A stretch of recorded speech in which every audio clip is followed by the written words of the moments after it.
நேற்று நம்முடைய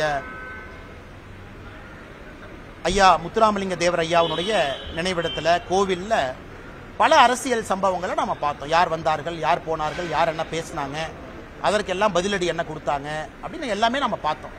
அதனால் என்னை பொறுத்தவரை நானும் ஆவலோடு காத்து கொண்டிருக்கின்றேன். நான் தான் 3 பேர்த்த சேர்த்துனா அது ஒரு 4 பேர் எழுதுவான். நீங்க பசும்பொன் போலியா அவங்க 3 பேர் போனாங்களே பின்னாடி இருந்து இயக்குனீங்களான்னு எழுதுவான். அதனால் என்னுடைய பொறுமைக்கும் ஒரு எல்லை தான். ஏன்னா நான் பேச ஆரம்பிச்சேன்னா பல விஷயங்கள் பேசிடுவேன், ஆனால் நான் பேசக்கூடாது. அதனால் எதுக்கு இந்த கருத்தை நான் தெளிவாக சொல்லிட்டேன்னா, ஊகத்திற்கு இடம் கொடுக்க வேண்டாம் என்பதற்காக சொல்லிட்டேன். நானும் எதற்கும் பொறுப்பில்லை, அதாக தானாக நடக்கிறது. அப்படி இருக்கும் பொழுது எல்லாத்துக்கும் நான் தான் காரணம் பேசுவாங்க. இன்னைக்கு நான் அதிமுகவை பத்தி பேசாம இருக்கேன், ஆனா அதிமுக இருக்கக்கூடிய எத்தனையோ தலைவர்கள் இன்னைக்கு என்னை திட்டிட்டு தான் இருக்காங்க. ஆனாலும் அமித்ஷாஜி அவர்கள் நான் கொடுத்த வார்த்தைக்காக கட்டுப்பட்டு நிற்கிறேன். திரும்ப எனக்கு பேசுறதுக்கு எவ்வளவு நேரம் ஆகும்? 2 நிமிஷம் போதுமே. நான் கொடுத்த வார்த்தைக்காக அமைதியாக இருக்கின்றேன். ஒரு வார்த்தையை கொடுத்திருக்கேன், அதுக்காக அமைதியா இருக்கணும். ஆனால் என்னை பொறுத்தவரை எல்லோருக்குமே ஒரு லக்ஷ்மண் ரேகா இருக்கு, எல்லோருக்குமே ஒரு எல்லை இருக்கு. அந்த எல்லையை கடக்கக்கூடாது என்று நிற்கின்றேன். காலம் வரும்போது நான் பேசுறேன்.